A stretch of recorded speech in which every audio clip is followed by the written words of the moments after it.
After the end of the world, the burnt one woke from a deep slumber, broken, deaf, and blinded.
Spark had once again been lit. It was told that for the being who kept fire in their heart, all darkness would vanish. Nevertheless, this long night seemed endless and fraught with perils.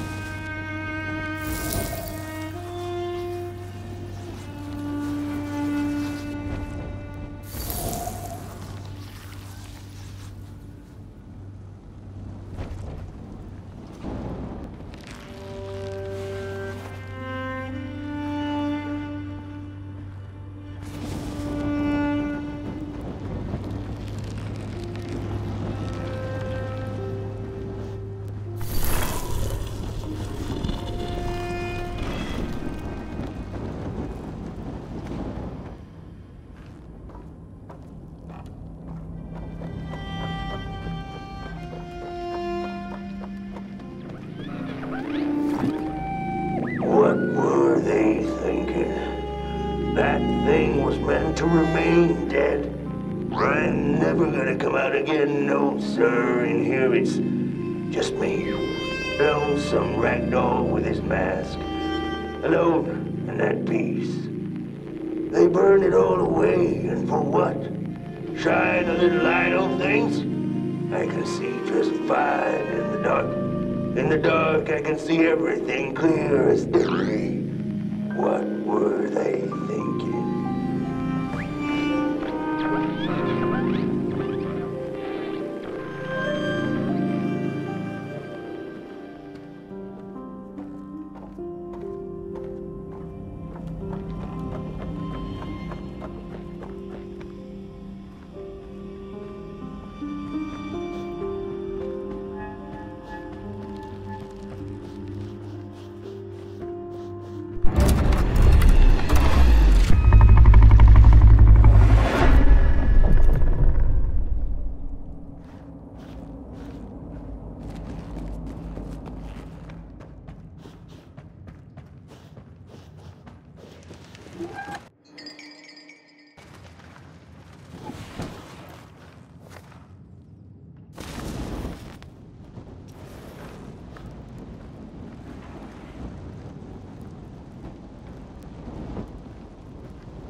Focus on the eye and close your eyes to make things clear.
In the midst of darkness, lo and behold, a friendship kindled.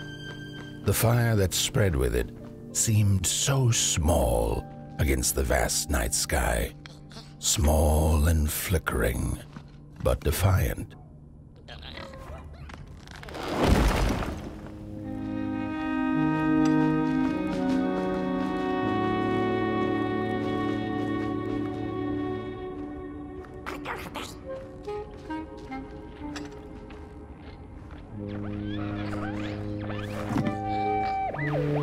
With wire, clay, and fire, the craftsmen built the foundations, followed by the trees and the rocks.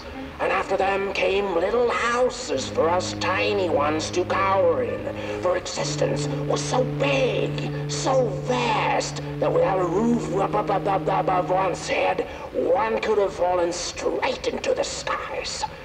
And yet, with all that stuff, they didn't know what to do with us. So I reckon that's why they built the Midnight Walk. For us to wander, for lack of reason.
The crawlers eat fire, it's true they do, but most of all they feed on you. Don't you know? Howdy do. Didn't you hear? They eat you too. Fire, fire, it's true.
And so it was that the burnt one and a small flame took a wander down the midnight walk.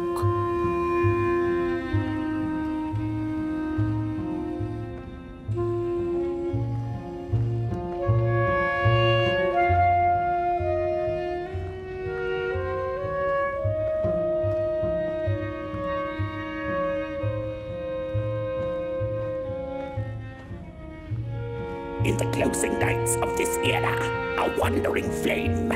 How rare, a little pot boy. This is already the end. Your pot boy, the last ember of the work table that was. You are destined to carry this torch to Moon Mountain. It is inevitable. We must all partake. Your purpose burnt into clay. Your pot boy must spread his fire. Walk now, spread your fire. Walk, walk, walk. The soothsayers have spoken.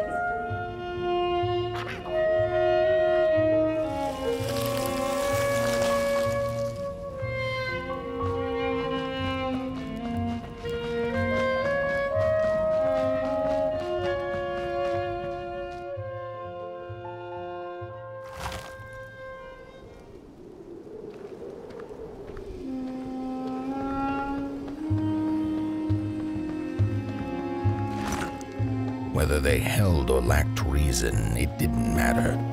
When times were dark and winds blew cold, there wasn't much left to do, and it was quite enough to simply put one foot in front of the other.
She came back one day from a long while of rock-picking under the gnarly trees. Usually the Merkel had been fond of fall and the refreshing cool of winter, but this time it had been much too long for her taste. Even the sun seemed tired, and she had all the rocks she needed, so she decided to treat herself to a long nap.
Close your eyes. Listen. They sense you. They feel you. It's so beautiful.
he discovered something deep in the woods.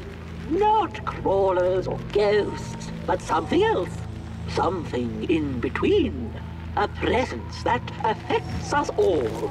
We tried to trap it, but to no avail. We tried to slap a name on it, manifest a pair of glaring eyes in search of its face. Something to name, so that we could tame it. But the dark itself isn't any thing. It is less than nothing, and also more than everything. Behind and behind. And we invented these shell phones so we could try to talk to it. It picks up the phone on the other side, but it doesn't speak back. Not directly, at least. It transmits little, nasty recordings, memories or echoes of things that came before, that passed through its drapes. I wonder if one day someone will hear my echo.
almost forgotten how it felt.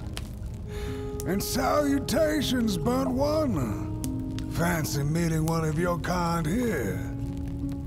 You're the caretaker of this little firecracker? I reckon you must be headed for Moon Mountain. Am I right? Well then, on one hand, it's just a matter of walking down the road. But then on the other, the Midnight Walk has a mind of its own, and a mind to teach its rider a thing or two to boot.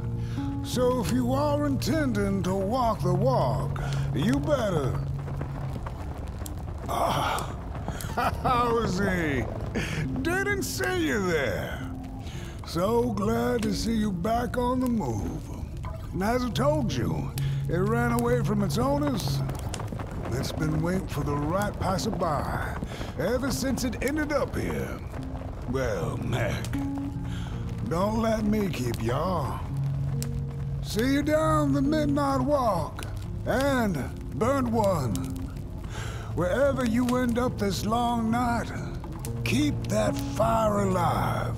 It's really all that matters. Don't take my word for it. Just see for yourself. Some folks certainly know how to talk the talk. What you lack in talk, Burnt One, I trust you make up for in walk. Be wary of the dark itself. It's full of ideas, but it is always hungry for more. Enough talk now. Time to listen. Listen to the road, the trees, the shadows, to the stars.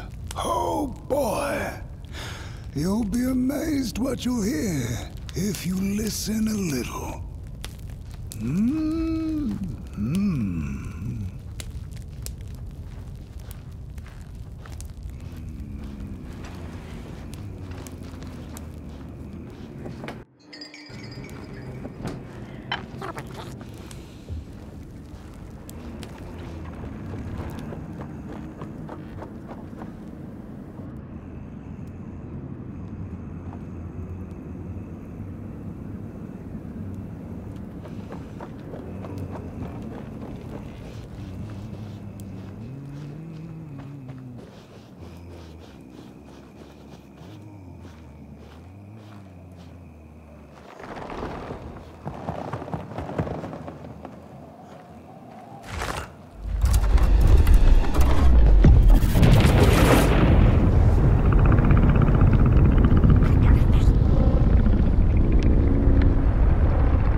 Possibilities.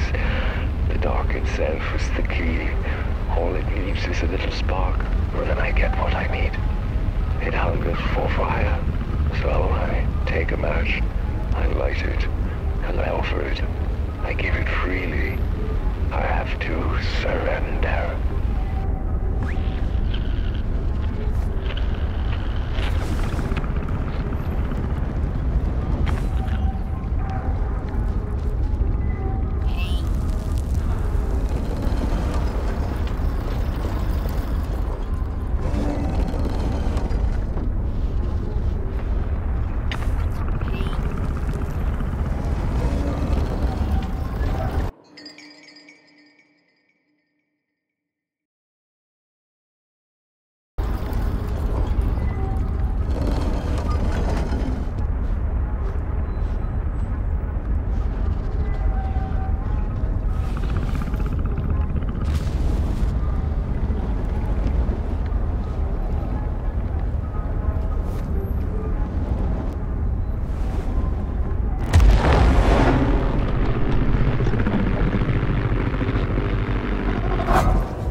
Don't venture into the swamp under the moon, they cautioned.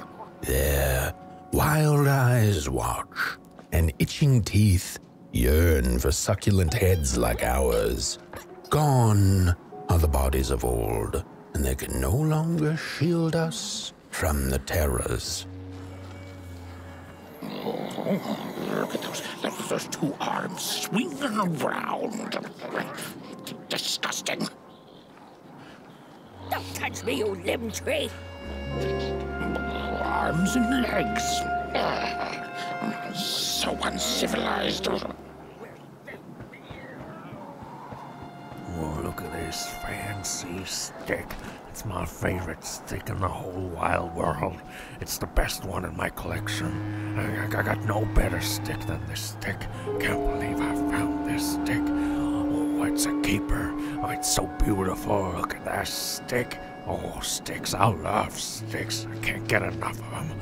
But this one is the best by far. Oh, I love it so much. Oh, I'm gonna keep it forever and ever. It's gonna be on my tombstone. I love this stick. Oh, I can't believe I found it. Where did I find it? Oh, it's just the best. I can't believe it. No, my stick! Give it back! No! Oh, my stick! My favorite stick! Oh.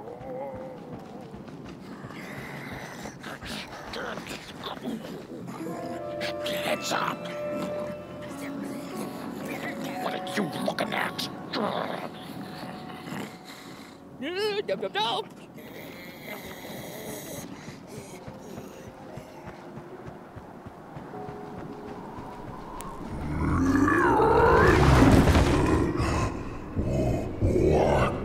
What is this? A somebody approaches Nobodyville? Your wretched limbs, an affront to nobodiness. Unless your fire can prove itself useful, there will be no passage for you, limb tree. Go away.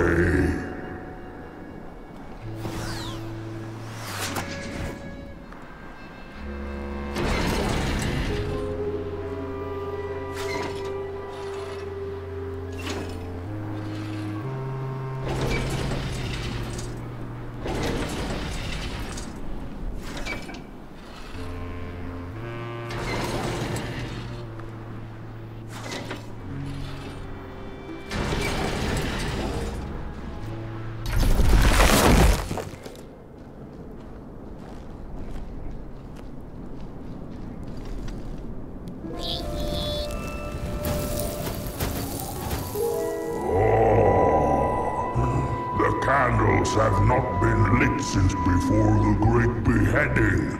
Now fire is back. Maybe fire can help us with our Molgrim problem. The headmaster will decide. Enter, then.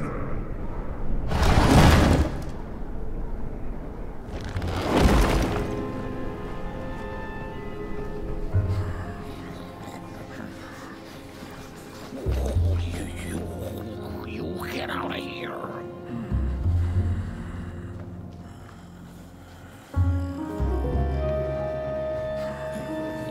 We don't take kindly to somebody's walking around here with 2 feet, arms and legs. So uncivilized.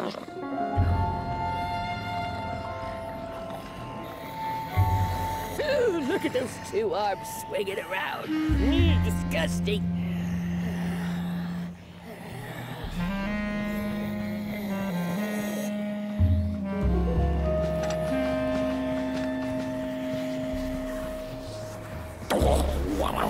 What do you think you're doing here?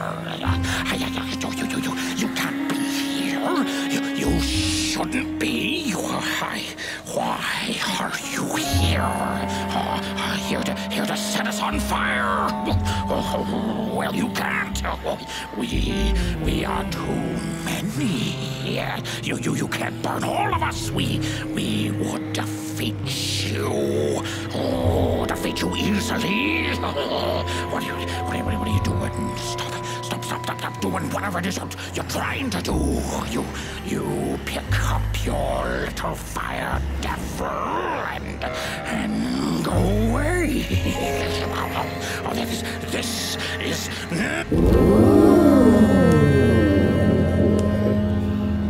true fire. We nobodies haven't been graced by its warmth since the bodies were banished. They used fire for war.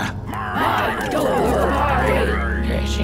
Now once more, somebody disturbs our peace and sets fire on things with its tiny fire devil. You must leave at once. Leave or face our...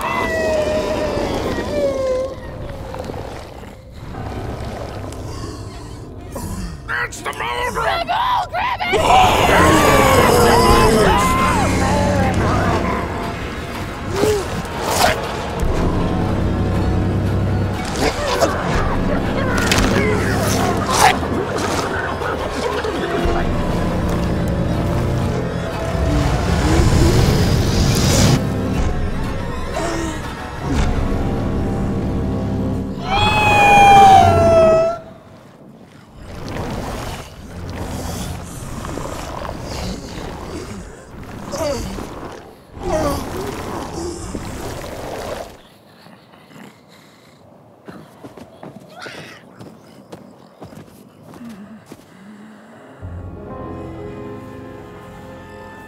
I guess I'm the headmaster now.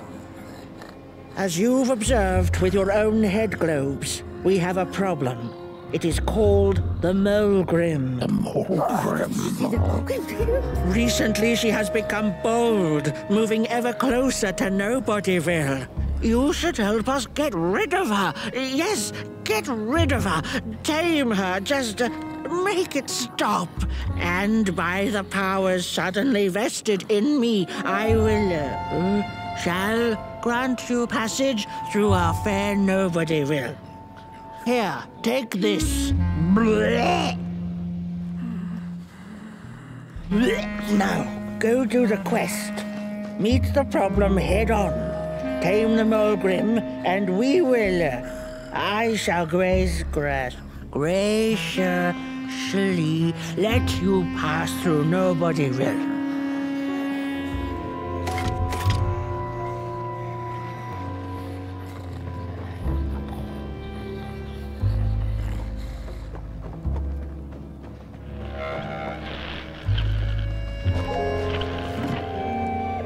Mind over body! Mind over body!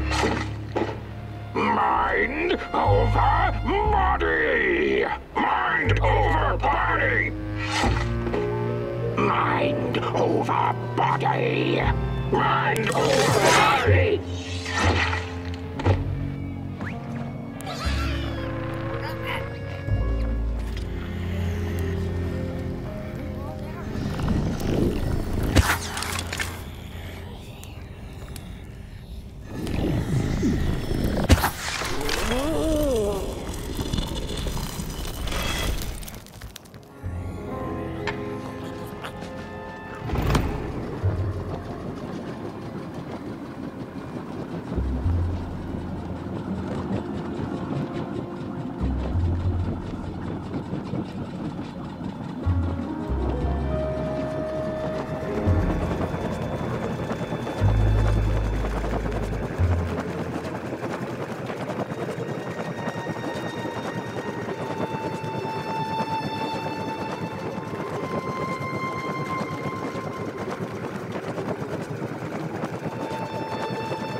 when a sinkhole devours your fire.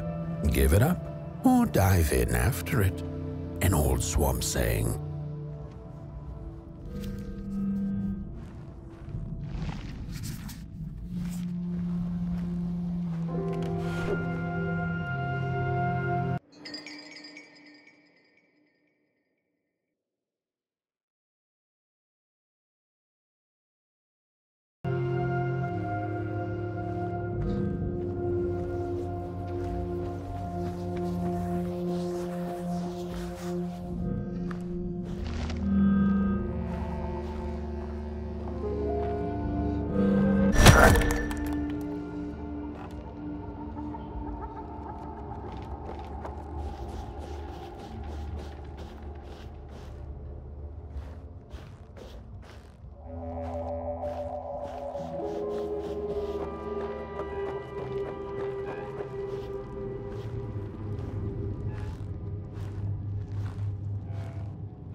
Another old swamp saying went, when dealing with a troubled and troublesome Mulgrim, do not light a fire beneath her, but Help her build one from within.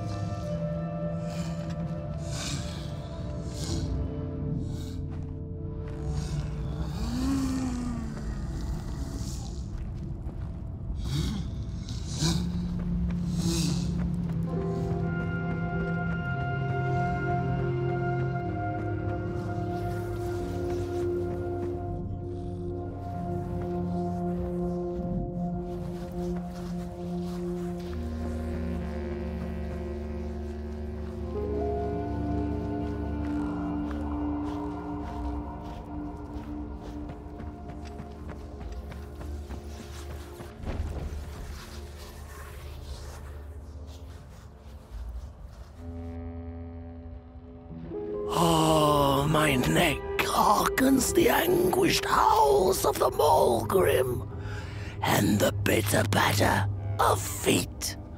A somebody and its flame, albeit a small one. 'Tis enough, perhaps. The Mulgrim's precious shards, they must be returned to her lair, to her cauldron. Only then may the cleansing fire burn.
Body stands their approach over the mountain vain and violent.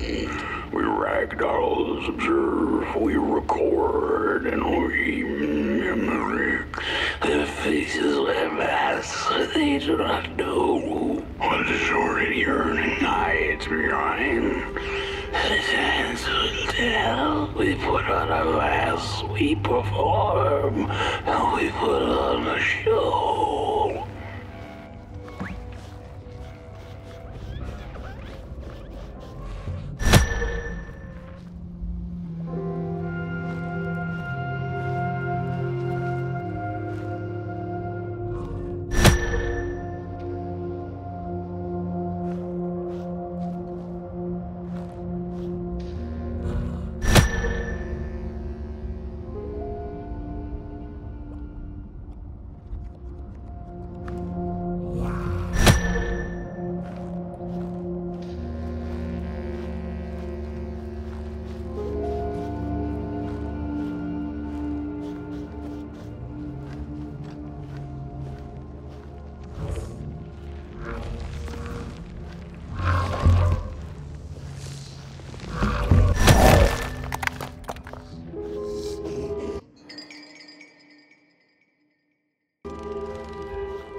Don't eat me!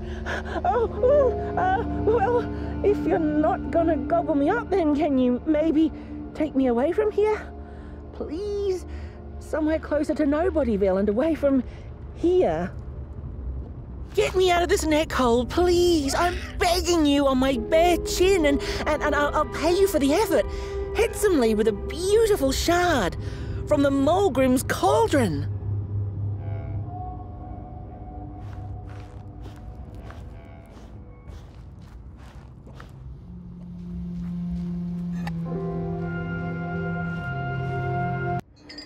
I have the Mulgrim's cauldron shard. Just...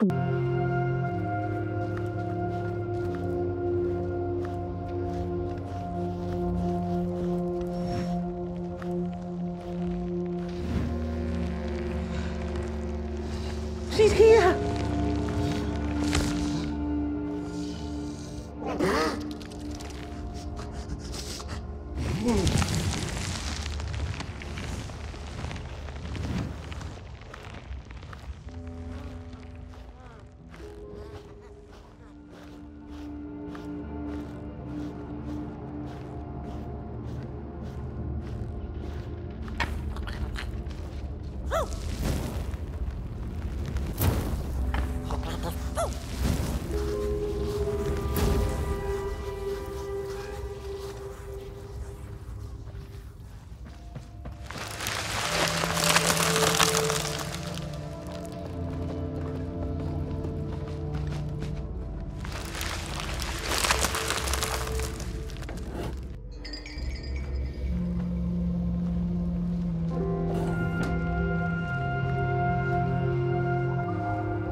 Watch out!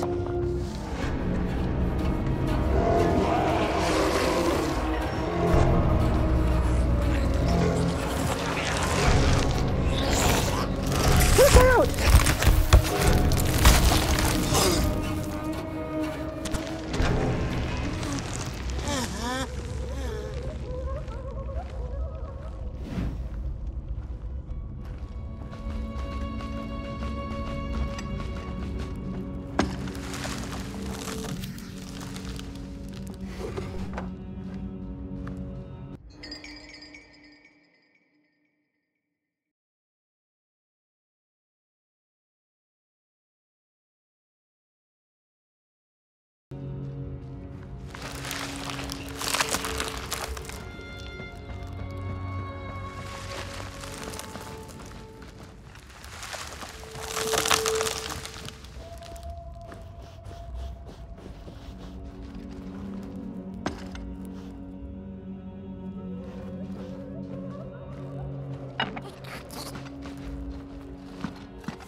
Hands up! Ready! Up! Break with your boots! Take with your hand! Full of fire! The fire is ours! Take the charge! Take the fire!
Good evening. Or is it morning or afternoon? Hard to tell without a sun, isn't it? No, it is most certainly night. Or moonbirds hooting wouldn't make sense at all. Speaking of sense, will you help an old bird find some in this story? Fire up these dusty murals in the right order, and you will receive a present, a little gift, yes. Bring the fire to the story.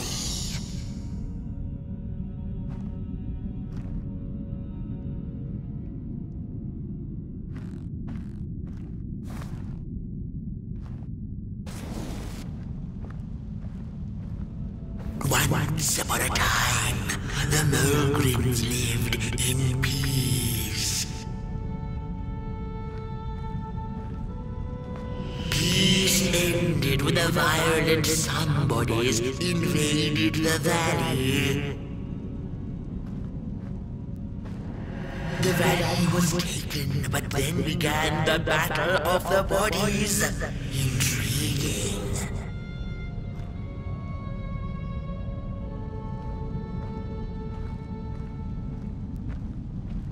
The battle ended with a great, gruesome beheading.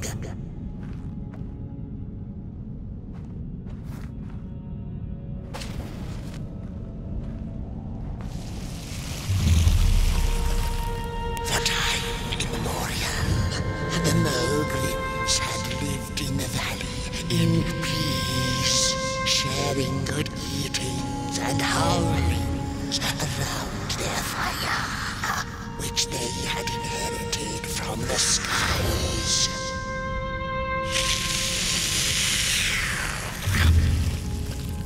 Then one terrible night came the violent somebodies.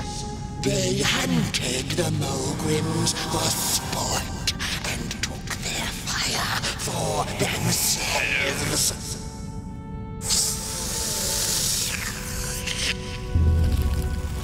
But the somebodies knew not what they were dealing with, for as soon as they held the fire in their grubby hands, they began to fight one another with it.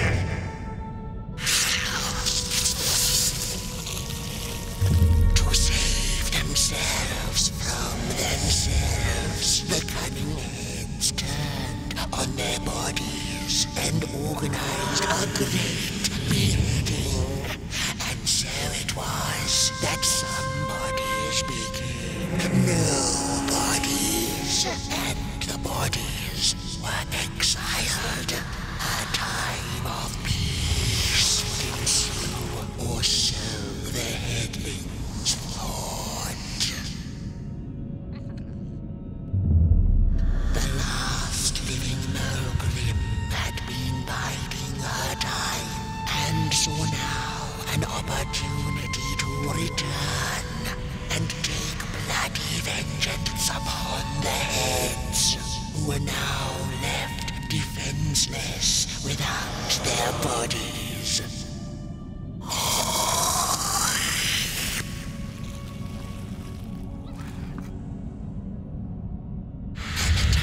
Of the Mulgrim begins anew, a storied meal indeed. Moonbird thanks you for feeding her, and proudly upholds the promise. A gift, a shard from the Mulgrim's own cauldron. It looked so shiny in the moonlight. Moonbird simply had to take it.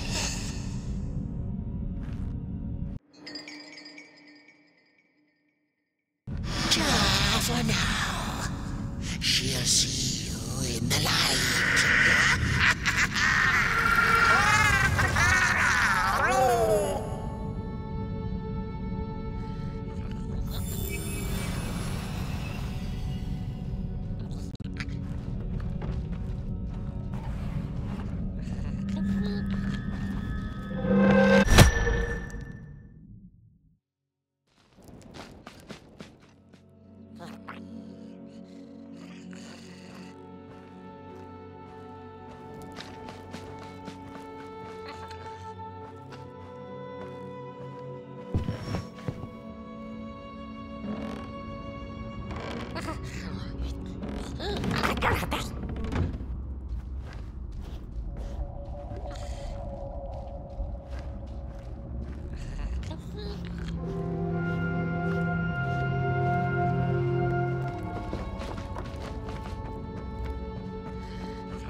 I appreciate the brain thought, somebody, but that head belongs to somebody else.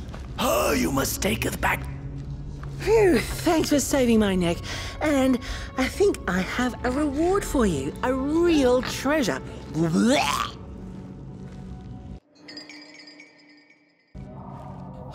There you go. One of the 3 missing shards from the Mulgrim's Cauldron. Yeah, I stole it. Oh, I thought I could maybe buy me some kind of ticket away from, well, everything. Start anew, you know? A good head on a pair of healthy, strong shoulders. Eyes on the horizon. Gosh, the horizon. Do you know I haven't seen it once since I lost my body? I really do miss my body. It's a real shame when you think about it, you know? The things that we do to ourselves, to one another. What we did to her, kind. All in the name of some sort of control. It doesn't make sense. Anyway, I guess I'm sad. Sad and sorry.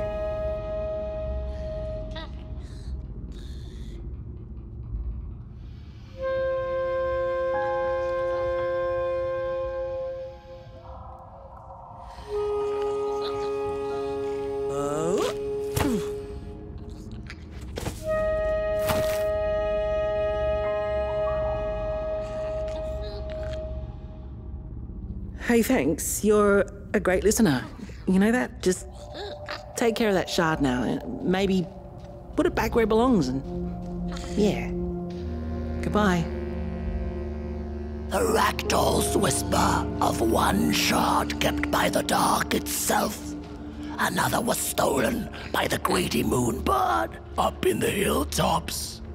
The last one, perhaps the cowardly head knows. The heads betrayed us bodies, but not before we had betrayed ourselves. Fire in fist. The shards of fire. They must be restored to the cave.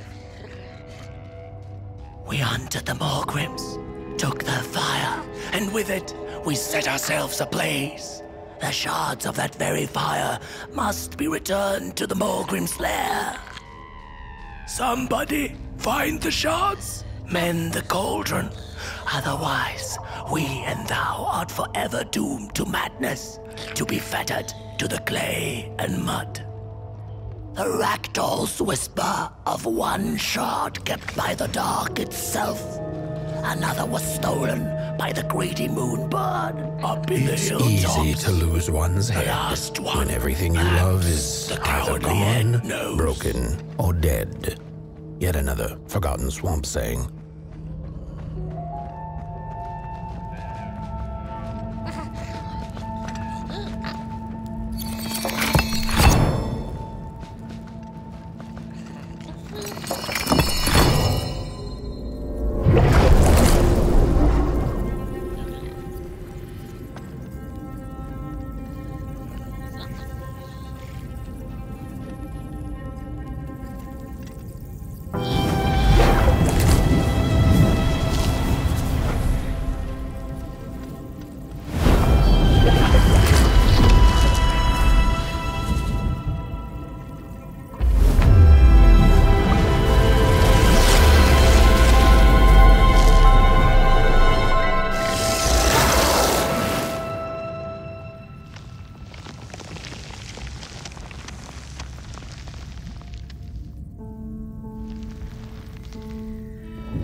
She'd never been much for company until she had met the other one.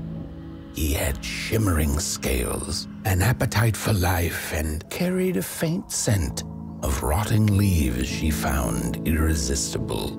Oh, how they used to laugh at the distant stars, bitterly, together.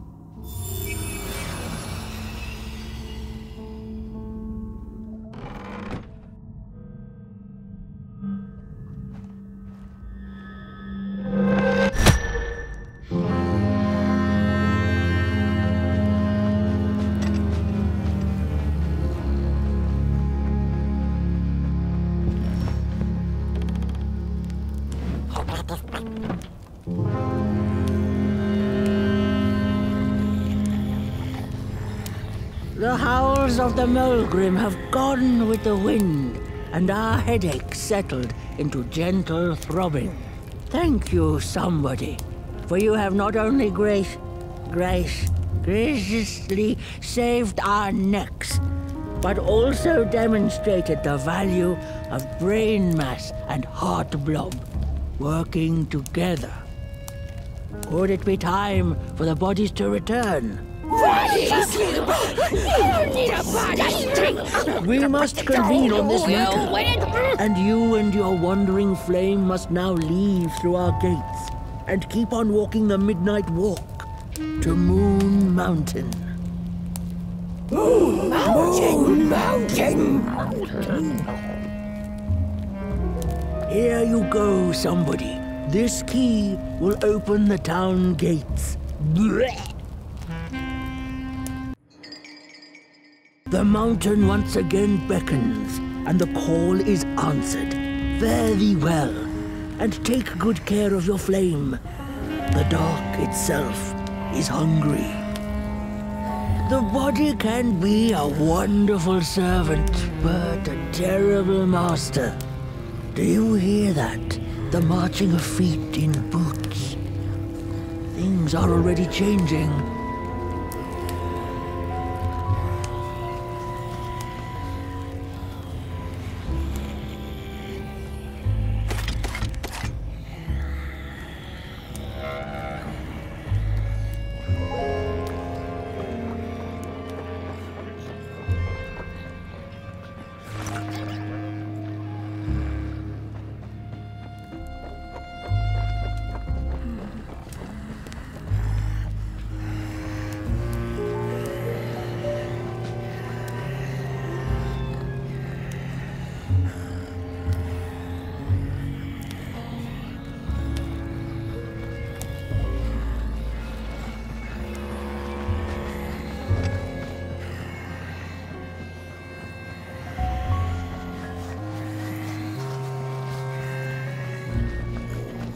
Bodies might be returning. Oh, you gotta be a somebody before you can become a nobody, and then be a somebody again. Oh, man.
little swamp detour, huh?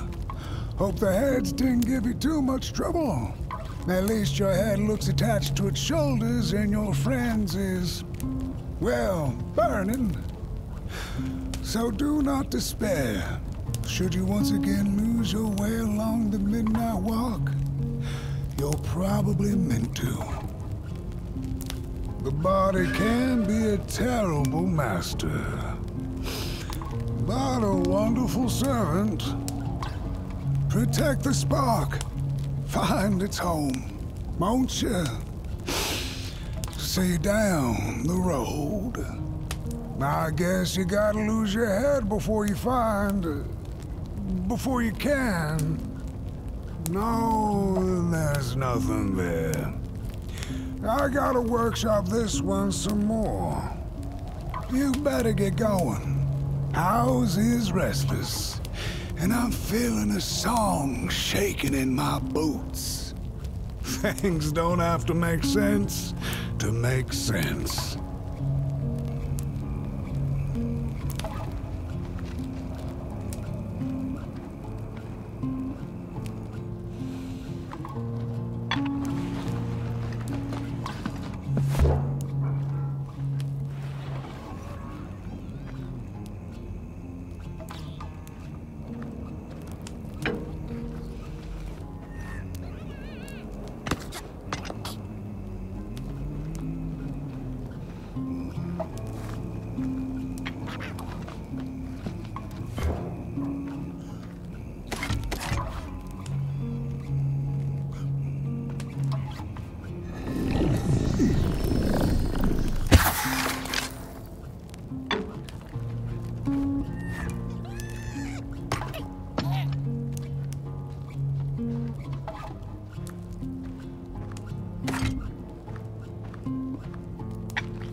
We Margrims have a special relationship with fire. We do not cook over it. We do not shed tales around it. We care not for its warmth. Ours is a different connection entirely. Fire is our window to truth and into the world beyond clay, to which we must return. We are noble beings, bringers of bugs, slime, and mushrooms to help decompose the old and to bring about the new. We are the caretakers of this world, and woe be to those who seek to end us, for they seek to end themselves.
Dreadful was the day when the sun vanished. The waters dried up, birds went quiet, and the dark itself seeped unchecked into the work table as the cold, chewed paper moon rose over the mountain. The night that followed would be long as the midnight walk. The burnt one was there. You do not remember, but you feel it, don't you? You are reborn when need arises. This night, Port Boy needs you, and Moon Mountain beckons. Its call irresistible. A storm is coming. The soothsayers have spoken.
She came back one day from a long...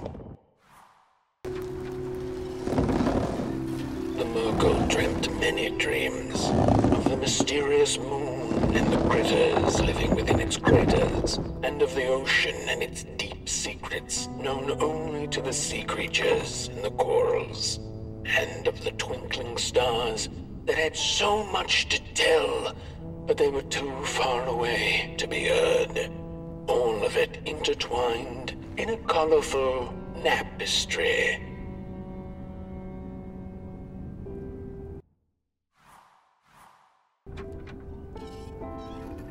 And so she woke with a yawn, so big it could have devoured the sun. She had slept for just about a decade. A decent nap by...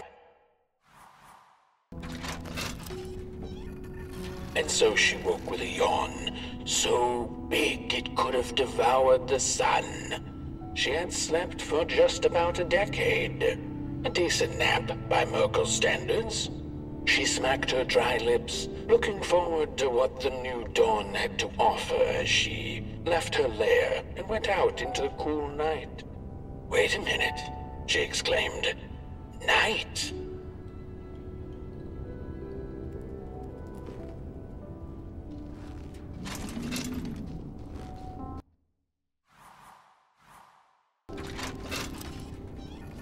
Where was the sun? Where its warm rays should have been there was only the vast night sky, not a star on its face. Well, the Merkle mumbled softly to herself, winter was late, so now the sun must be late too. Proud over her sound logic, she went back to her lair to take a complimentary nap.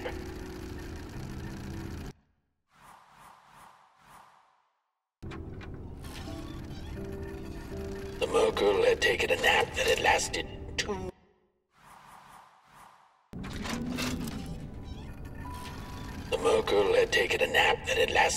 2 decades. Now that counts as oversleeping even by Merkle standards. She had awoken anxiously this time, feeling misplaced and confused.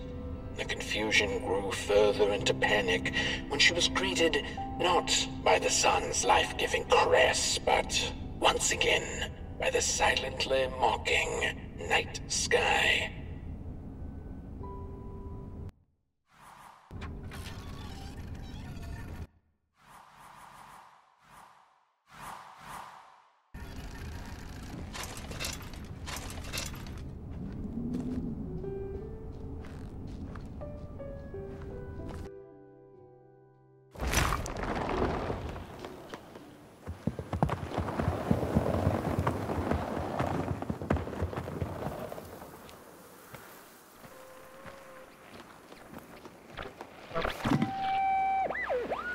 I had a flame once.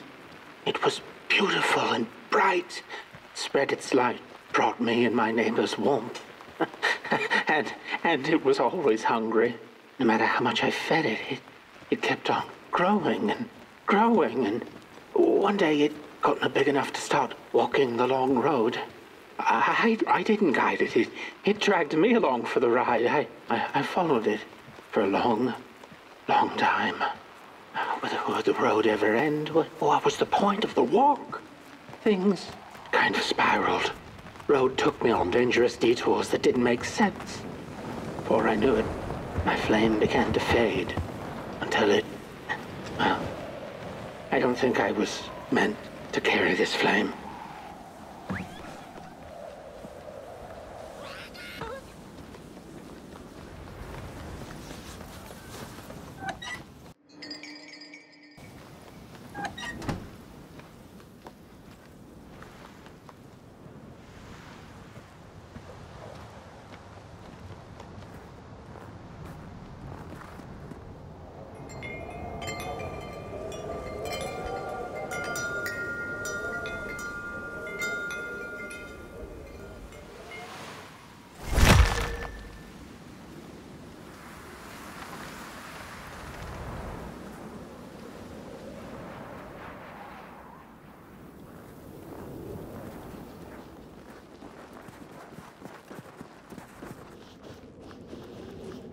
There once was a freezing cat who was looking for shelter when she came across a dark cave.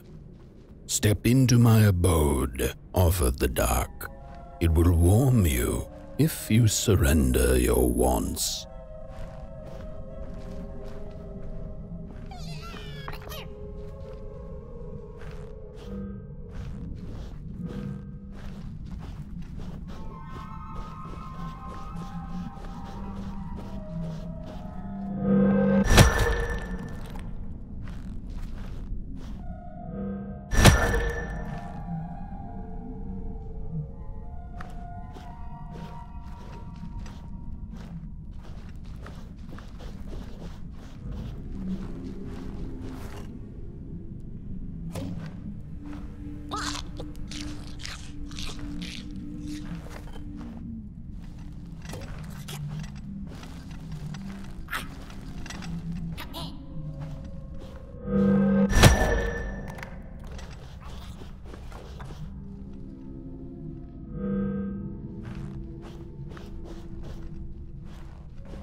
duck's eyes were much too big and watchful for the cat's liking.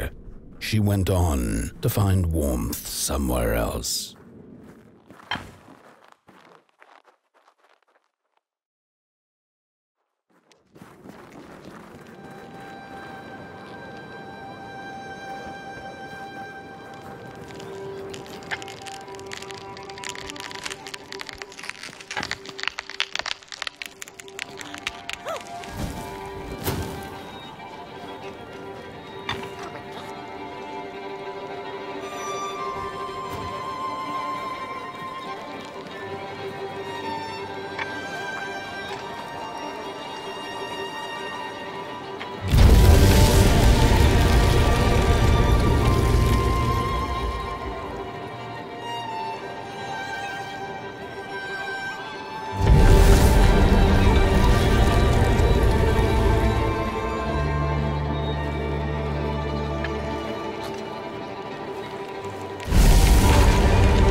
Then the cat saw it. Rooftops piercing the sky. Approaching the town, she was greeted by a crone. "Come, kitty, kitty, you must be tired. Sit in my lap. Share your soft fur, and I shall warm you for a spell."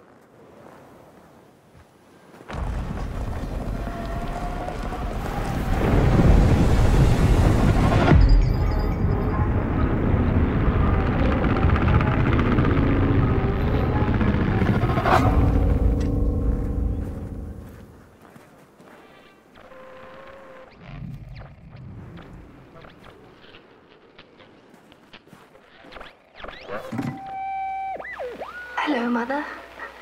The well said to give it a match, so you and I could talk again. I hope this works, because that was my last one, and well, it's cold now. But it doesn't matter. We can finally talk after everything. So, how are you? Do they have fire where you are? Not the hellish kind, I hope. Is Father there too? I think you should talk to him again. I know it doesn't seem like it, but I know he loves you still. I love you. Still. I can't feel my hands. I can't feel anything.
Welcome to Cool Haven, newcomer.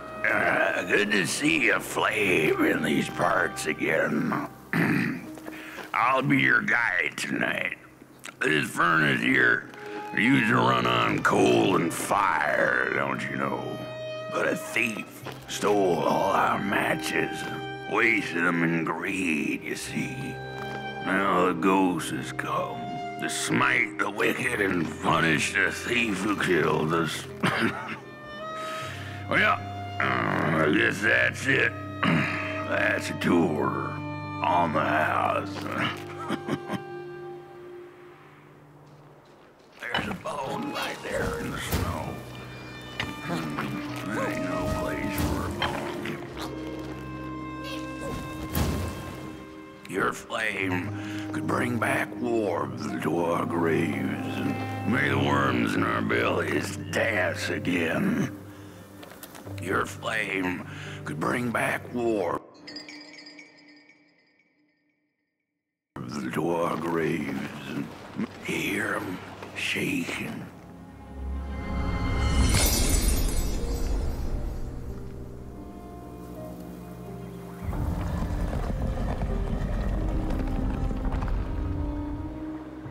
Oh, do you feel that? Something's changing. That furnace was the soul of the city. We used to worship it, us coal miners did. Fed it trees and fire like it was a hungry, angry god. This broken body's going nowhere, but yours is. Walk the streets, listen.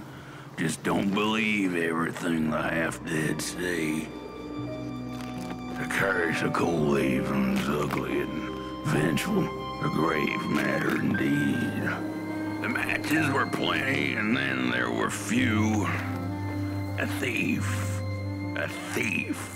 is the cause of our doom and shame. Oh, the shame. What do I know? I'm just some dead guy. Throw me a freaking bone, huh? Your flame could bring back warmth to our graves. May the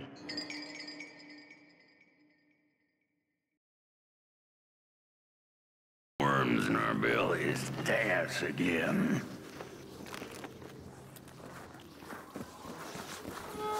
The cat didn't like the crone's crude pettings. Her hands tugged at her fur. Now, rest still, the crone said, as she pulled out a crooked knife. The cat was quick and escaped just in time.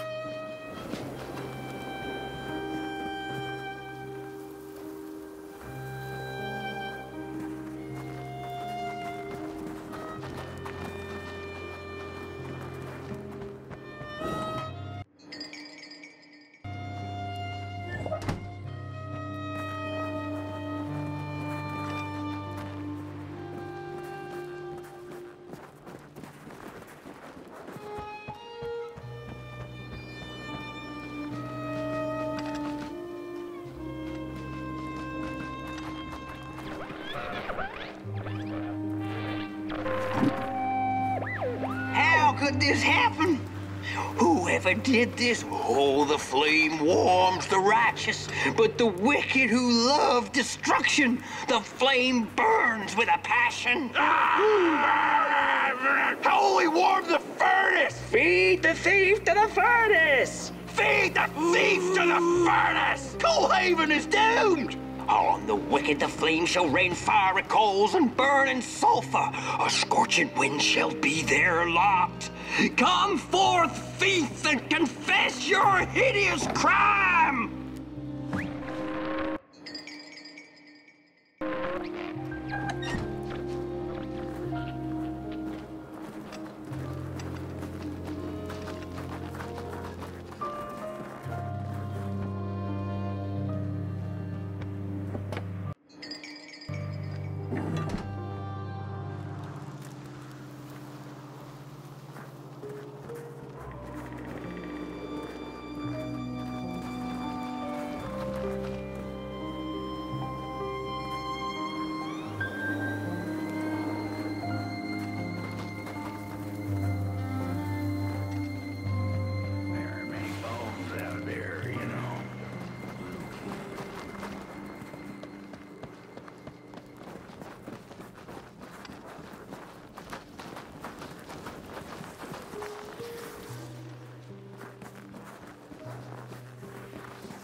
He killed us all.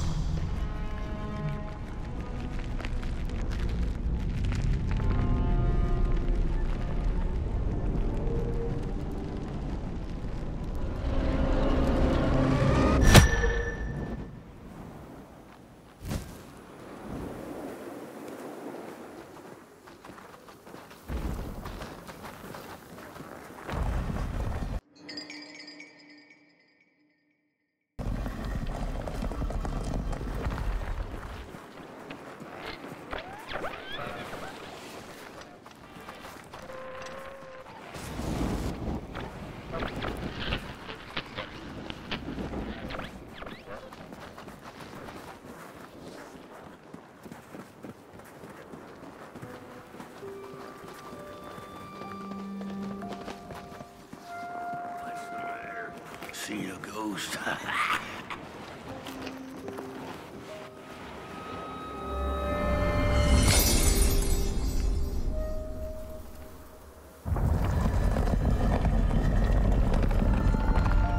The thief loved the stars. Would have plucked them out of the sky if it were possible. But the dark itself stole her stars, turned the thief's sky as black as a cup of joe. And so the thief began to steal matches and lit them, hundreds of them, like little stars of her own. The crooked path to the house on the hill lies open. You hear the screams. There's a lonesome house and cool even upon the hill. A house of fire. We don't go there no more. Your flame could bring back warmth to our graves, and may the worms in our bellies dance again. The curse of cold haven's ugly and vengeful, a grave matter indeed. You hear 'em shaking in the cold. The bones are longing for their grave. I can't move, I can't do it. Wherever she sought warmth, it had a price. The miners needed the cat to get rid of the rats, and the vicar wanted her protection from bad luck. Bony hands reached out from all around her, trying to grab her. The burnt matches lead to the house. Brothers and sisters, hunt down the thief. The matches. Follow the burnt matches. Follow the matches. What did we do?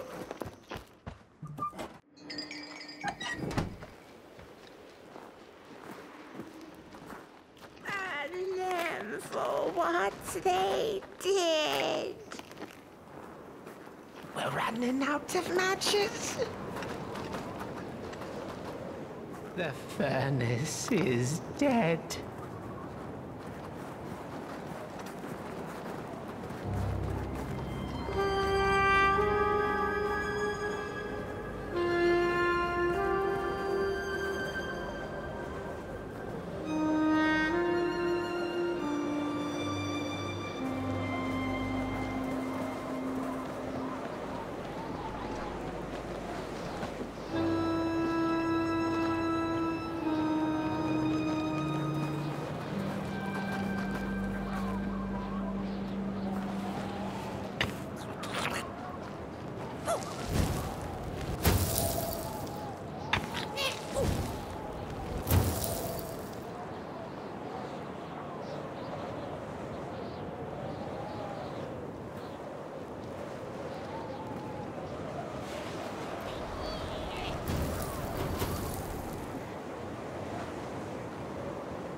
What's...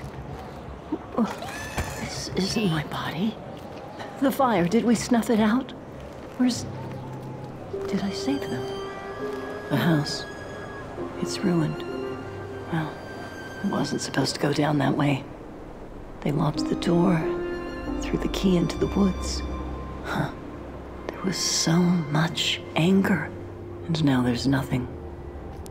This body is so uncomfortable.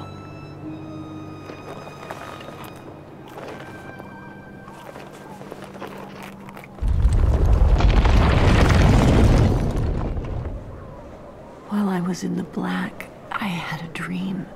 There was a monster in the woods, with our door key dangling from its tail. I ran, tried to chase it, grab the key, and when I did, the creature turned around, and its face, it was the face of this whole town. The key, I have to find the key in the woods, where the wild things rest. The key, I have to find the key in the woods, where the wild things rest.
That's it, that's the key.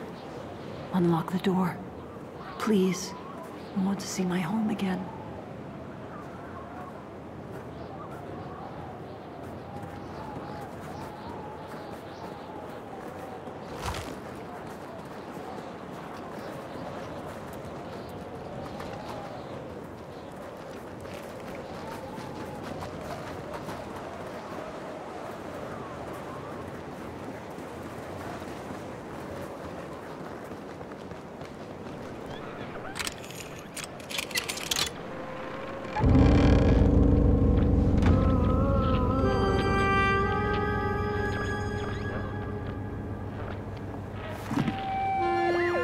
Furnace is getting weak. Council says we're running out of matches. We'll have to harvest more trees then. I don't like it. Losing the forest like this. Not like we have a choice. Mom, Dad! Oh, Curly, you startled me. They're coming here. All of them. What's that you're holding? It's just a match.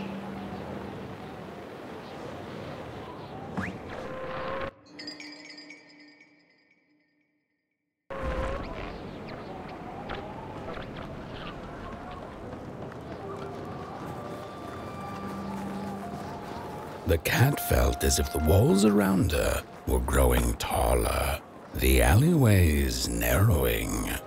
Turning a corner, she bumped into a girl sitting in the snow. In her bony little hands, a lit match. "What do you think of my star?" the girl asked. "Isn't it pretty?"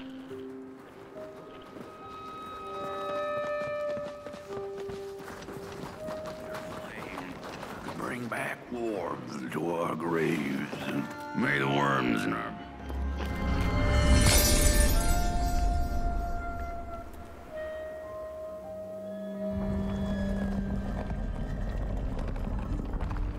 With no matches left, we couldn't light the furnace, and the thief paid a terrible price for her burning greed. As the furnace died, one by one, so did we. But before we perished, the dark itself moved into our hollow husk, turning us cold and wicked. If I had a heart, I'd feel great shame for what we did. I'd feel great shame for what we did. The old man feels it too. Should have been long dead with the rest. He just wasn't ready to go. At least he has a reason for sticking around. This just in. The little bird whispered that the old man wants his song back. Now what the heck does that mean? Am I right? The matches were plenty, and then there were few. A thief is the cause of our doom and shame.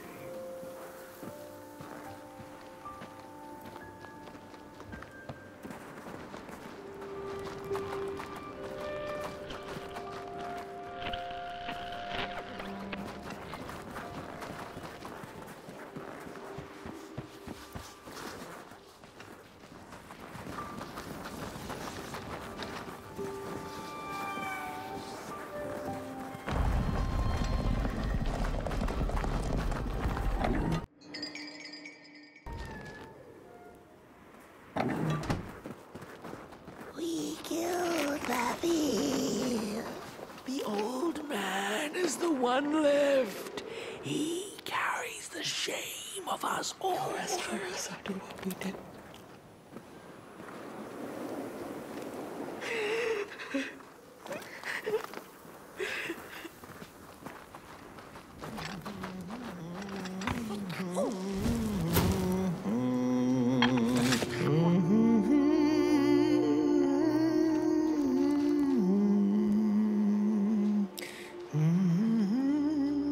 Oh, that voice. What I wouldn't give to hear her sing again. Those sweet, sweet tunes like fallen leaves of the trees that were. Such a waste. Such a shame. I wish I could hear her sing again. Just once. Just once. Oh, I know she stole from us. I know what she did to our town. But she could sing. This town's not much without fire, no. But it's even less without song. If I could just hear that lullaby one last time, I know I'd be able to move on. I know I captured it once in a melody-keeping head of clay. so she could hear her beauty for herself. But I dropped it in the woods that horrible night. I was mad, so very mad. Burnt one, a little flame. Will you help me? Please, I'm too weak. Find the clay head. Keep her of a song like hers. It went sorta like, oh darn, I can't remember. If I could, I'd be able to let go.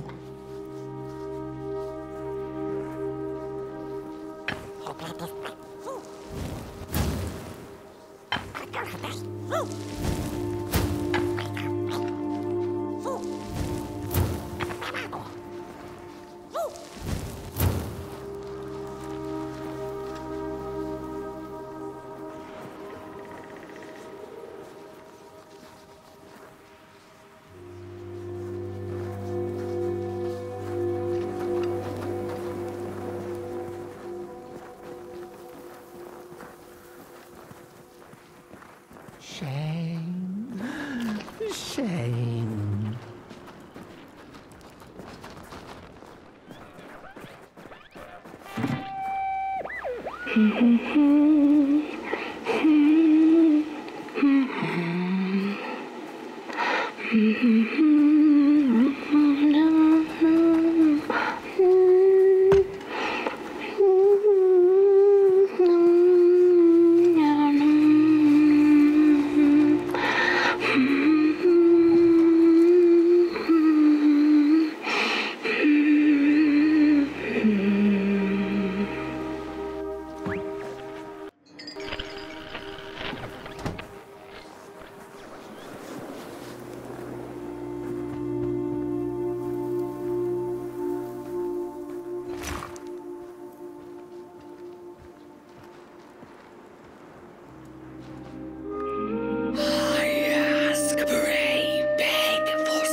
No nasty gold-digging persons, I pray.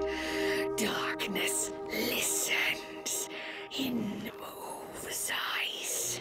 No more villagers. Very nice. But that song, it lingers. You are just like that thief who took every match, searched every nook, cranny, and hatch, and ended up with nothing but grief. It's still singing. It brings me woe. Is it coming from the cave? Oh, how should I know? Why don't you go and find out, freak? Shh, listen. Do you hear it? A song.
Little flame, you found it!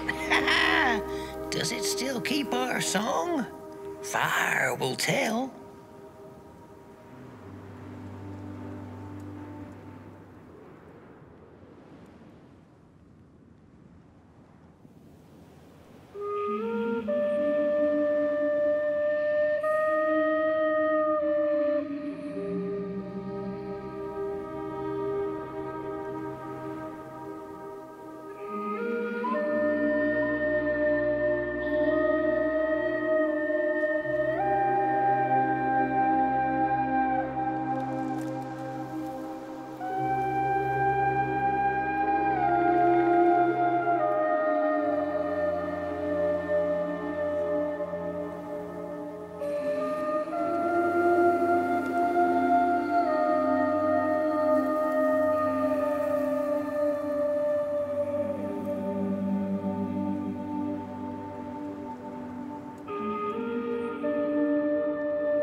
Little soul, you charming little wanderer, my life's companion and body's guest. Where are you off to now? I don't know what I thought would happen. I feel a strange warmth, but just as coal runs deep in the earth, so is the shame a part of me, mine alone to bear. Burnt one, small flame, I am grateful, but I will not surrender my loneliness so quickly. I needed to ferment me, season my soul. Please, leave me.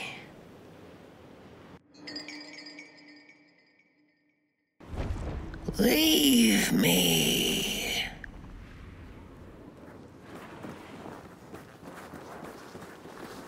The girl offered her burning match, her last star, but the cat could tell she needed it all for herself. Grateful for her unconditional kindness, the cat left her to her ghosts.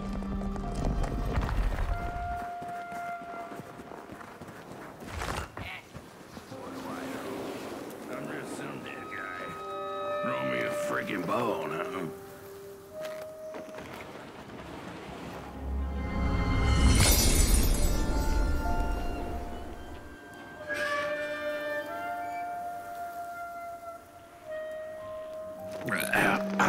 The door to the flame is open. It's already there. You just haven't lit it yet. Now, if you don't mind, a little spark. And just maybe we'll be able to die for real this time. In life, I didn't mind a little loneliness, but this is the worst. The furnace longs to burn once more.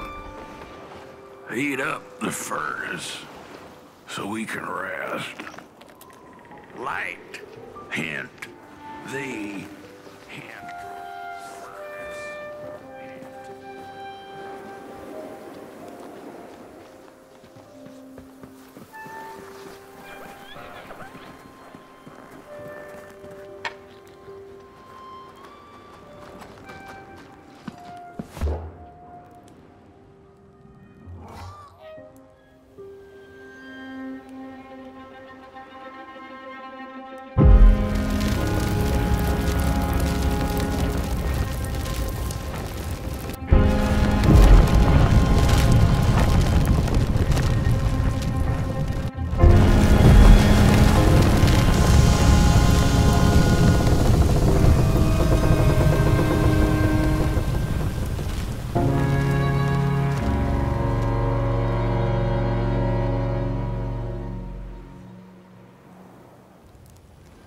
blanket.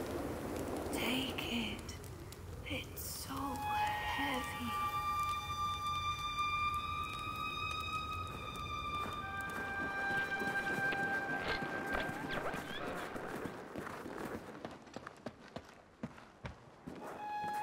Release me. Remove the shroud. Light the match. The match. Light it. Please. One last star. Light the match.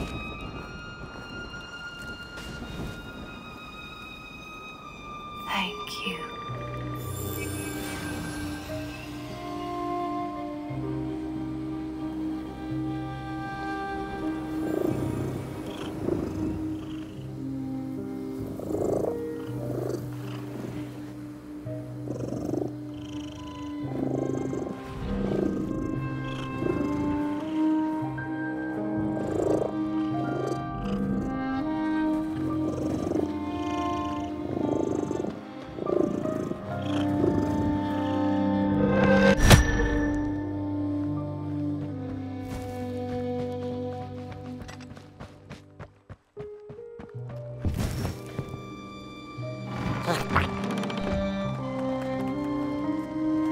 The cat finally settled in front of a giant burning furnace.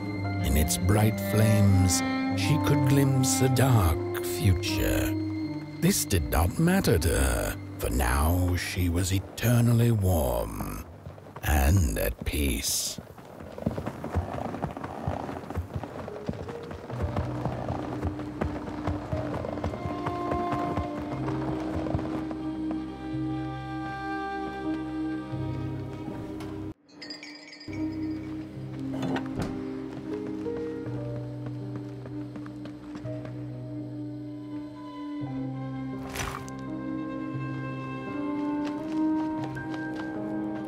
The flame burns still, and the fire has spread along the walk. The cold takes its toll, and Potboy's flame flickers. But it is still enough for the climb to Moon Mountain, to light the final fire. The road always leads to Moon Mountain.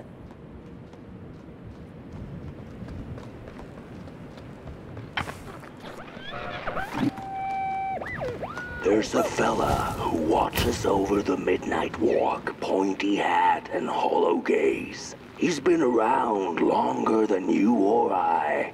Some say he was one of the first sculptures to have breath. Some say he's not from around here, but from another maker's work table entirely.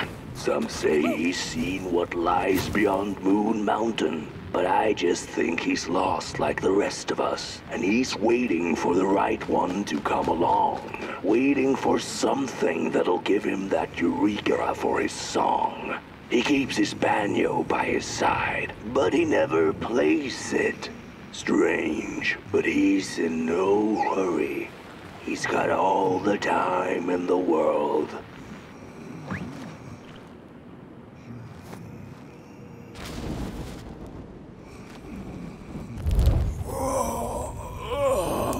Hey, my. The bird one and its flame approaches. The road's been long, hasn't it? And it just keeps on going, don't it? Why don't you rest here for a spell? Change is in the air. Warm winds coming in from Coldhaven. I trust you're not pushing that little flame of yours too hard. He is mighty, no question about it.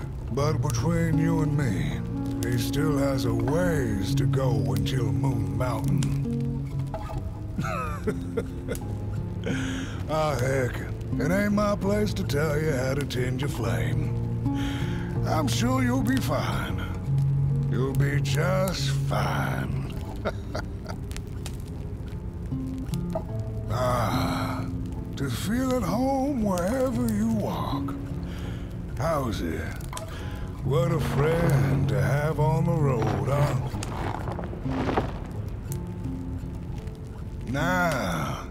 there's an open-door invitation, if I've ever seen one. Go on in, then. Get some rest. I'll keep watch. Go on in, then. Get some rest. I'll keep watch.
boatsman went out into a foggy lake to find peace. Then, out of nowhere, came another boat that bumped into his. He cursed whoever was on the other boat, but when the fog cleared, he discovered that it was, in fact, empty. The sarcophagi are molds, rebirthing the bodies of the burnt one. Failure after failure, they keep coming back. They lie dormant, and then they awake at an appropriate time, hearing tones of dark to perform a task. The taskmaster unknown, doom spelled on the flip side of a coin. Little dolls in a dollhouse made of matches.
A story without a little adversity.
ever to wander the clay.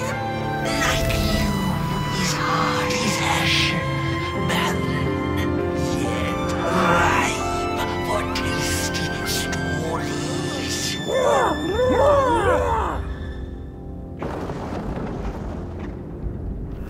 By now you must have learned there can be no tale without spark. No spark, no path. Light the fuse.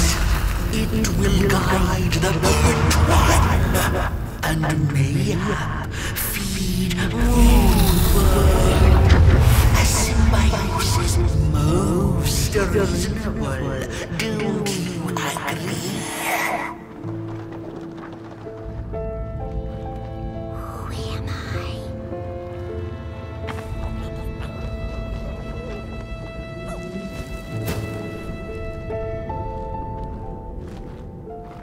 Do you know the dance?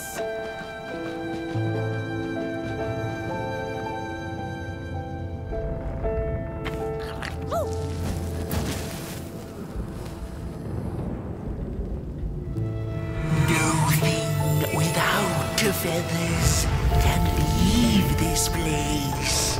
So long as the craftsman laments, lost in his terrible maze, you are so sad.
On the menu, crows.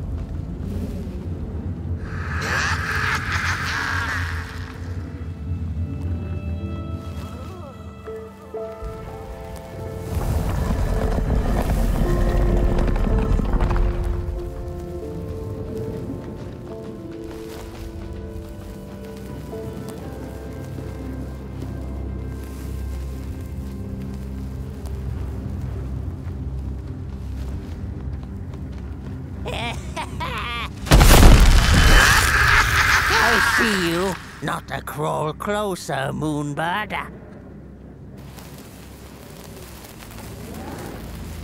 Birds of the dark everywhere.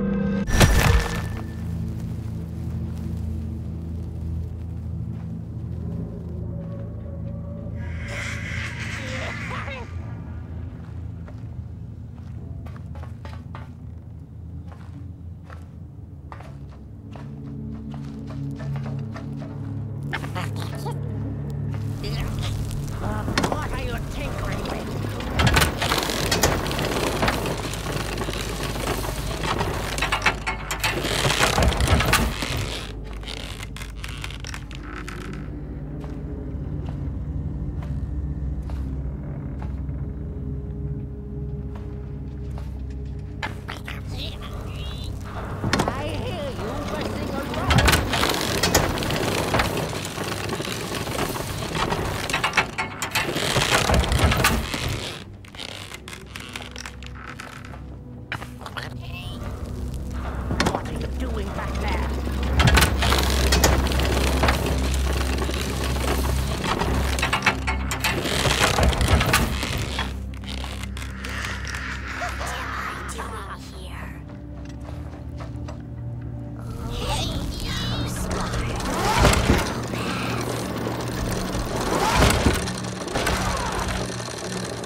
Not a crawl closer, Moonbird.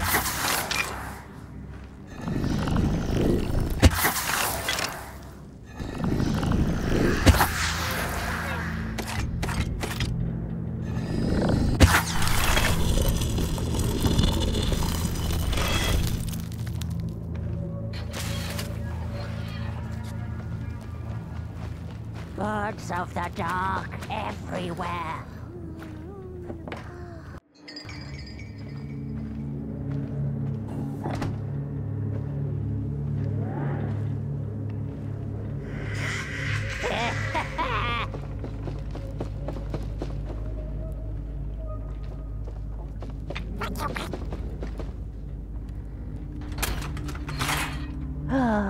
The pictures. They are moving again. Forbidden. It is forbidden. It is forbidden. Hush, no talking in the theater, fools.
Stories.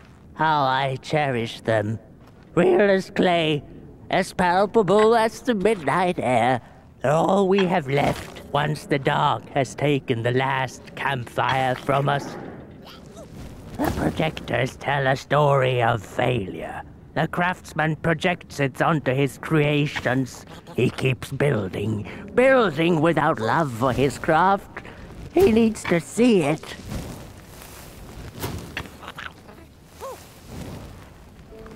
Well, yours might not be a movie I would watch, but a story is a story. There's a special kind of dark pit reserved for those who talk in theaters.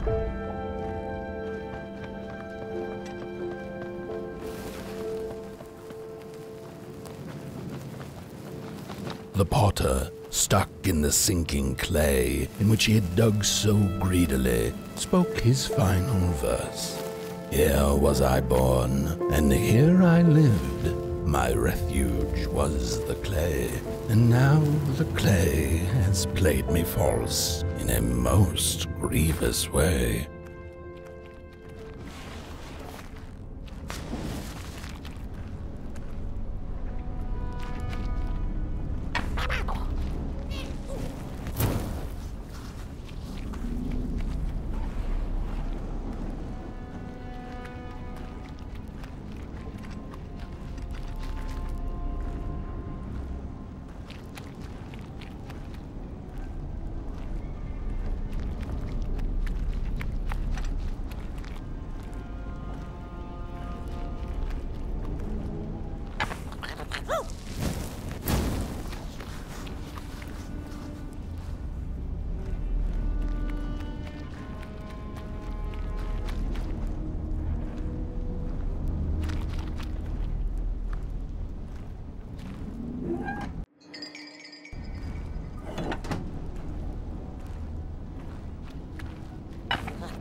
blind explorers discovered a sleeping beast.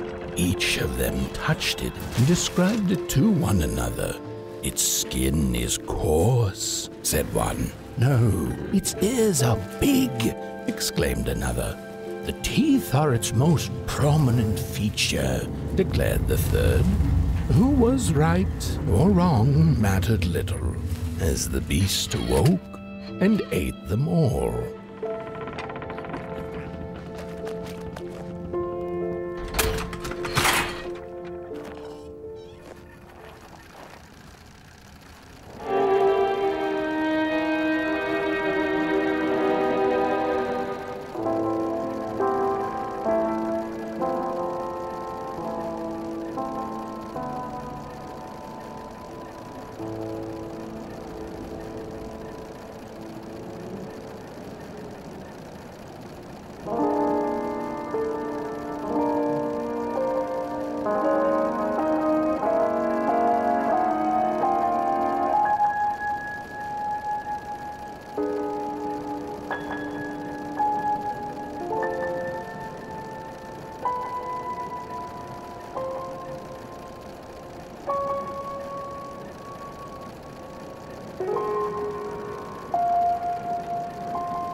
embarrassing.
Sorry reflections of the daughter. None of them will ever dance.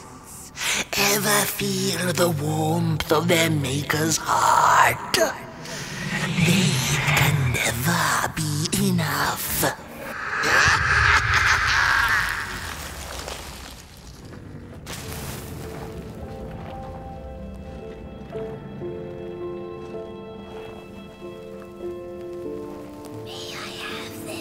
After years of searching for her son, the weaver was convinced she had lost him to the dark.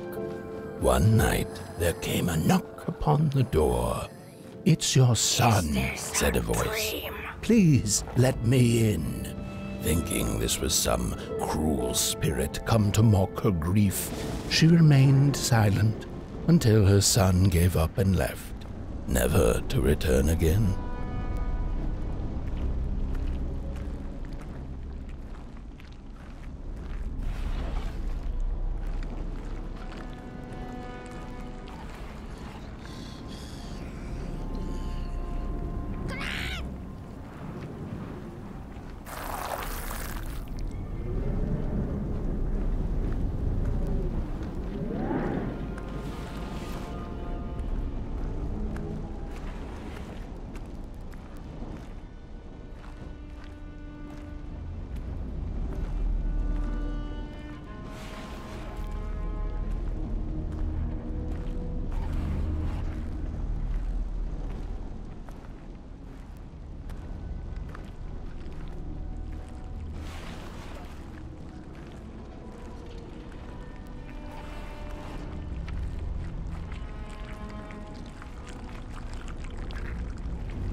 Most of my life, I've been afraid of the dark. When I was little, my childminder got annoyed with me and tossed me into a wardrobe as punishment. She let me sit there, alone. And I sat perfectly still, so that no closet monsters would notice me. It was the longest, most terrible 15 minutes. Many years later, I don't know what happened, but now I love sitting alone in the dark. I get into the wardrobe, close the doors, and I sit perfectly still. It's like a void, empty, but not cold, where nothing exists and everything is possible.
Just the way the father hoped the daughter would fill his heart with fire, failing to see that she needed a fire of her own. His princess danced away, and he stayed behind, cemented in his ancient groove. The heart is a bottomless pit, never sated, always craving for more.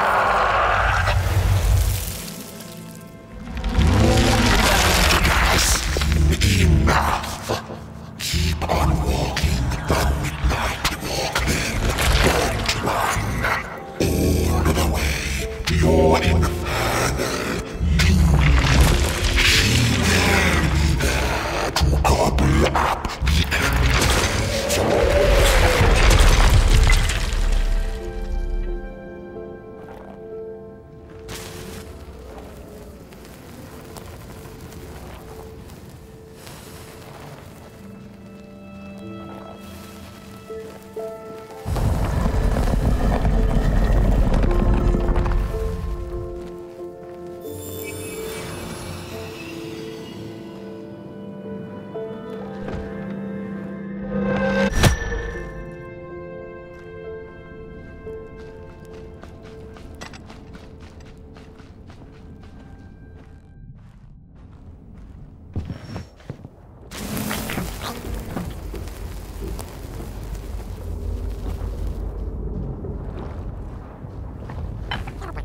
out that night, and it glowed a cold red. Who took the sun away? The Merkle asked it. But it was too distant, so she could not hear its reply if it had one. The Merkle had never felt so empty and alone. Lost in quiet despair, she managed to open up to the winds and followed their gentle push south down the midnight walk and to the Darklands.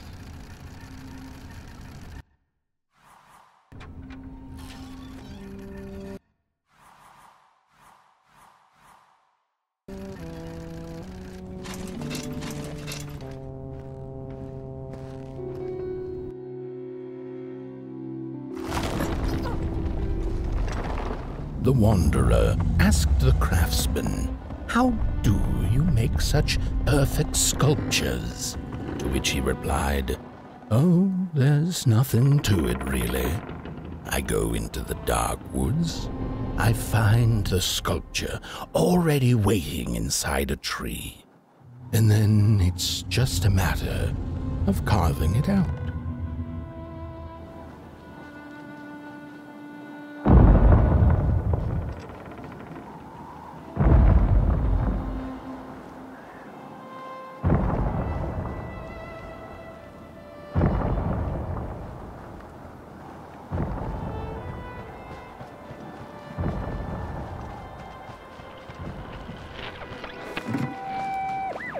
When I was a child, I exchanged letters with a monster in the woods.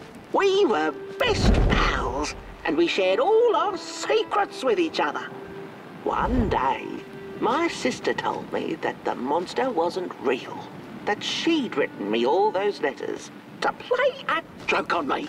But the joke's on her, because I knew the truth about the monster in the woods, and we exchange letters to this day.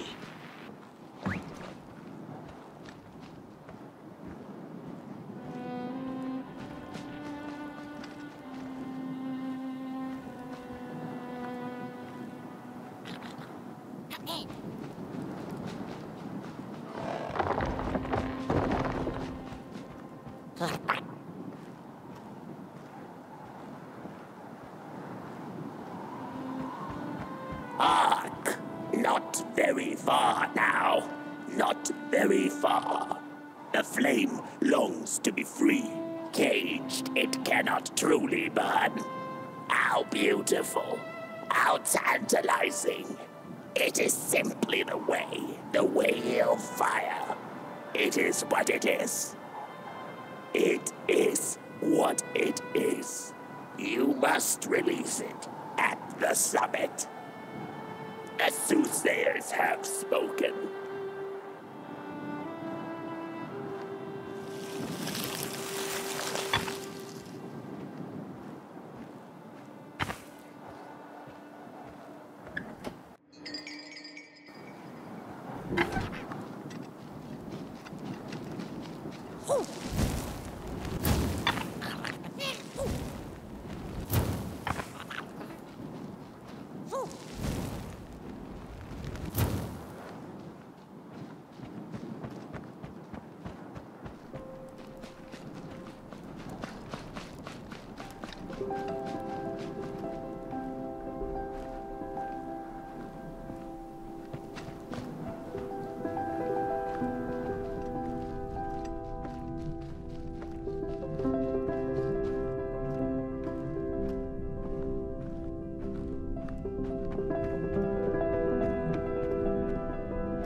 When the nameless maker lost his creation to the dark, he went back to the great drawing board. In his desperation to regain control, he made an attempt to sculpt the face of the dark itself, something he thought he'd glimpsed in his nightmares. But the face wormed itself out of his mind's eye, and instead his twisted sculptures came alive, grinning and many-legged. Thus, the grinners escaped and seeped into this world as a reminder to the maker that there is always something to smile about, even when things don't go the way you hoped.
Whoa there!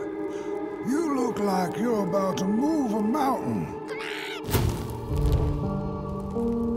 That's what I get for trying to get in the way of a flame and its destination. Let him walk his walk. Ain't nothing gonna stop him now, looks like. Fare thee well now, burnt one. You're going to Moon Mountain, and that walk is for you alone. You have a tough decision ahead of you to make, just like the ones who came before. But they're all long gone. In the end, all there's left to follow is your own heart.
When I was a child, I exchanged letters with a monster in the woods.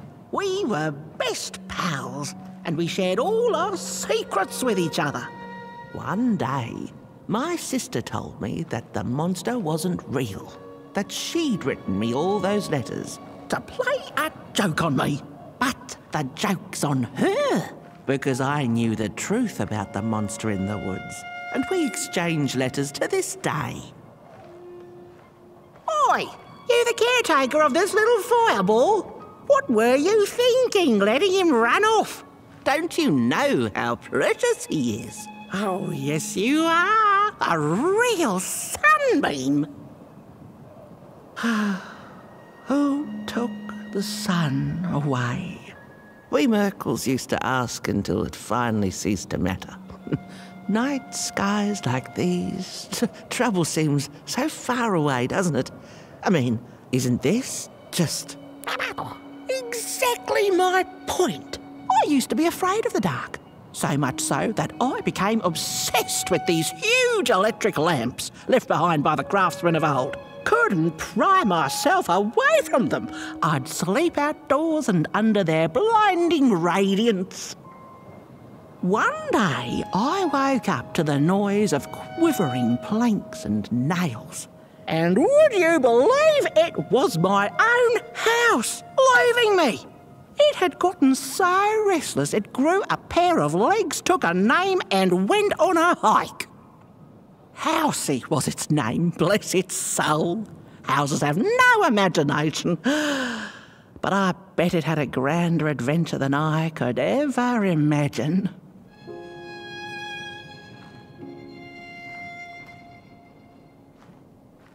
This little flame is your home, burnt one. Keep him nurtured and safe, and you'll always find yourself in the right place. Through the rain, in the dark, and over Moon Mountain. Look at those stars burning like so many candle lights. Isn't this enough? Light like yours is hard to come by these nights. Some long for it so hard, they go looking for it in the wrong places. Funny thing about the walk, it takes you places, tells tales, but it won't utter a word about itself. Who took the sun away? Look at those stars burning like so many candle lights.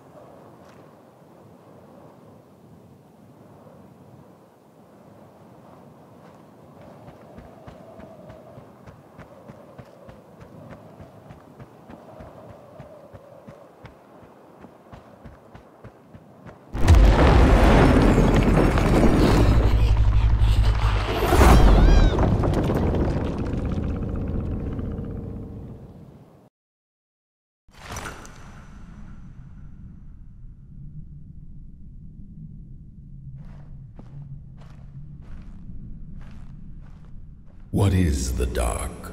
Is it ugly and cruel? Is it a place for monstrosities, for fools lost in the woods? A terrible void where all your nightmares come true.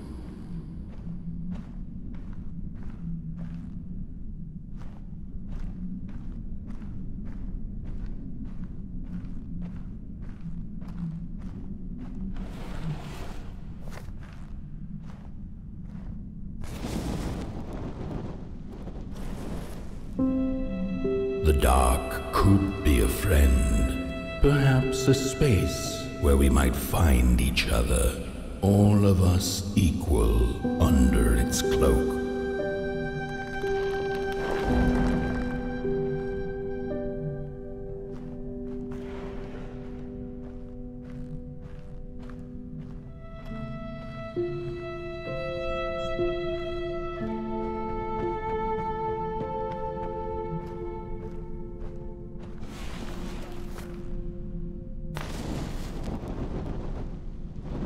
The dark could be an embrace and the release of the old, like taking off a tight shoe, laying bare one's feet and taking a first step onto a new adventure.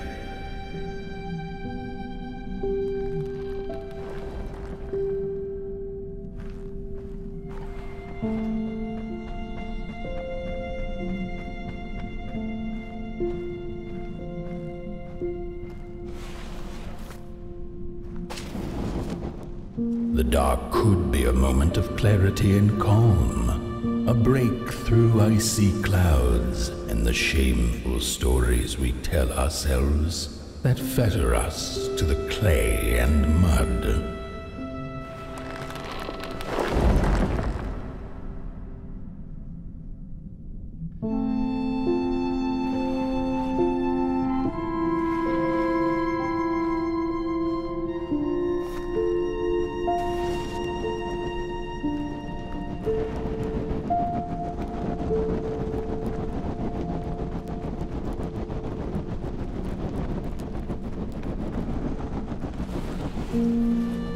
The dark could be the space and time that we need to recover from the death of a dream and the quiet promise of new beginnings waiting on the other side of grief.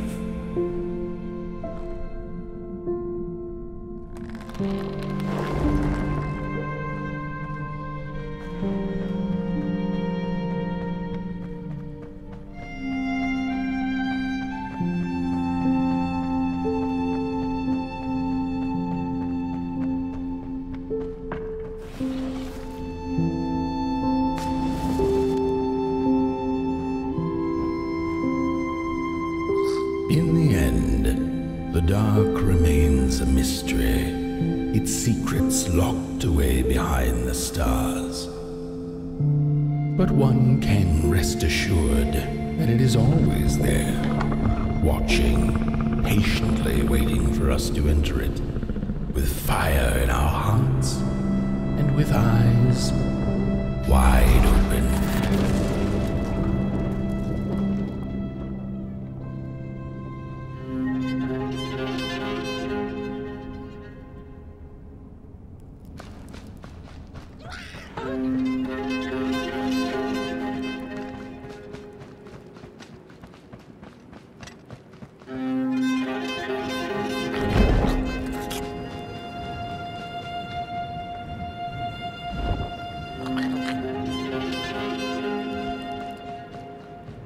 You've arrived. Hark! Your fire is dying, but the last embers will light the final fireplace and send your poor boy home. Can you do what you must? Naturally, you must. It is destined, and you will be loved and forgotten. The soothsayers have spoken the last words. It has been an honor to watch your journey to the work table's edge. Now go and burn. Burn.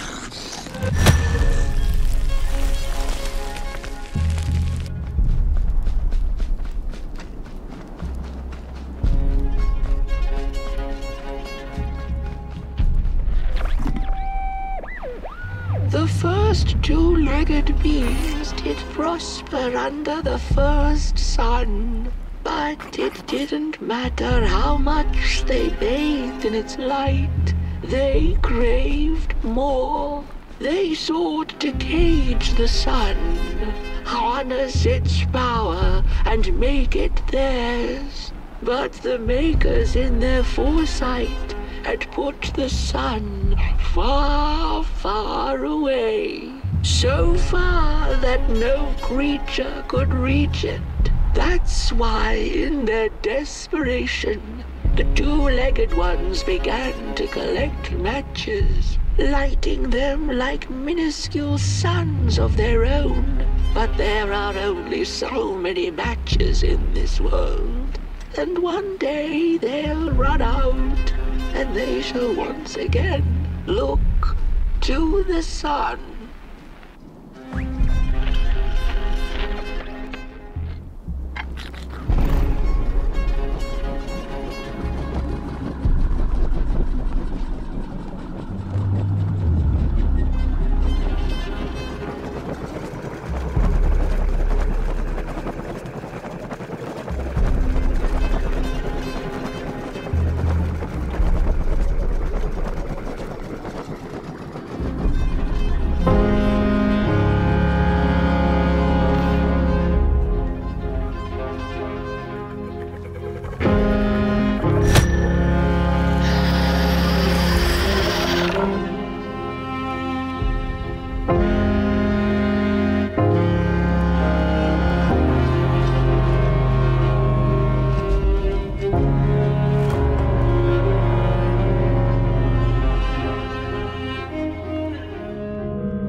this wretched gut feeling like something was up, like something was on the way, a danger I never could have guessed. I figured that's just how I always feel, and my worries seldom come true.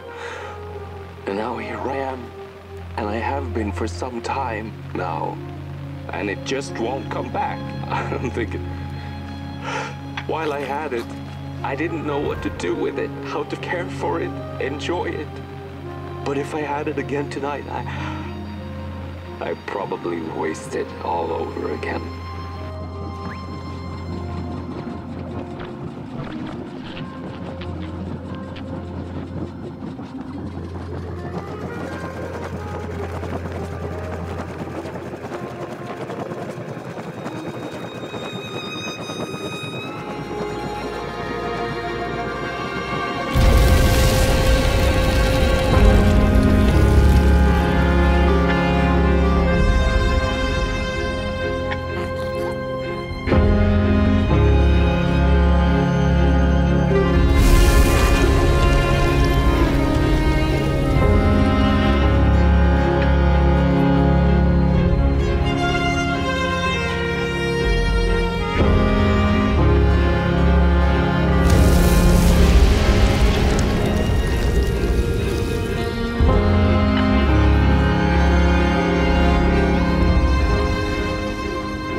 Once upon a time, some folk on the other side of this and that had the most strange and beautiful dream.